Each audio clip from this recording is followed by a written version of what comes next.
Blast নামে south থেকে এক দুর্দান্ত ফাটাফাটি সিনেমা রিলিজ হয়েছে। অ্যাকশন থ্রিলারে ভরপুর এই সিনেমা দেখে একটাই কথা বলবো, ভাই সাব কি সিনেমা দেখলাম, এটা পুরো মার কাটারি। পুরো সিনেমাতেই অ্যাকশানে ভরপুর, আর নীলা নামে যে মেয়েটি আছে যেভাবে অ্যাকশান করেছে তা দেখে তাজ্জব হতে হবে। সিনেমার মেন চরিত্রের মধ্যে আছে এই মেয়েটি। পুরো সিনেমা 2 ঘন্টা 20 মিনিটের কাছে, এবং সিনেমা এমনভাবে শুরু হয় ছোটোবেলার সিন দিয়ে, এবং পরে যেভাবে কাহিনীকে আগে দেখিয়েছে ও টুইস্ট দেখানো হয়েছে তা পুরো সিনেমাকে ধরে রেখেছে। বিশেষ করে এর যে ফাইট সিন সেগুলো, এবং এর যে ক্যামেরা ওয়ার্ক সেটাও দুর্দান্তভাবে দেখিয়েছে।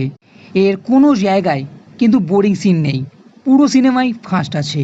সিনেমার গল্প যেটা সেটার মধ্যেও নতুনত্ব আছে, এবং গল্পের মধ্যে এমন ভাঁজ রাখা আছে যাতে দেখার সময় মনে হবে এর আগে কি হবে, এমন একটা উৎসাহ তৈরি হবে।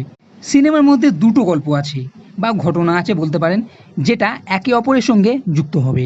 মানে এর একদিকে এক ক্যারাটে মাস্টার রাজারাম ও তার পরিবার আছে, স্ত্রী ও মেয়ে নীলা।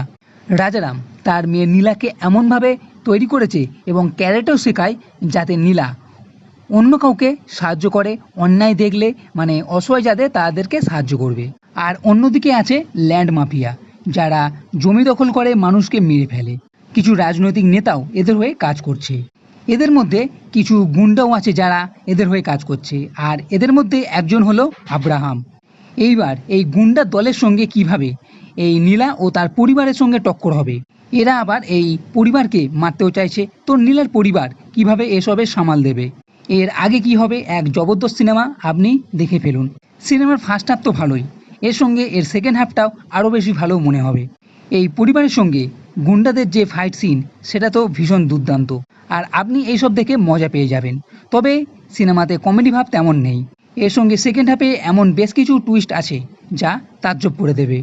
এই পুরো সিনেমাটাই আমার সলিড লেগেছে, সাফ সুতরা থ্রিল ও অ্যাকশানে ভরা একটা সিনেমা। এই সিনেমাটি মেয়েদেরও নিশ্চয়ই দেখা উচিত, এবং পুরো সিনেমা দেখে পয়সা উসুল যাকে বলে সেটা মনে হবে। তাই দেরি না করে এই ব্লাস্ট সিনেমাটি অবশ্যই দেখে ফেলুন। তো বন্ধুরা, এই ভিডিও যদি ভালো লেগে থাকে তাহলে লাইক করো, কমেন্ট করো, শেয়ার করো, আর এই চ্যানেলটি সাবস্ক্রাইব করতে কখনোই ভুলবে না।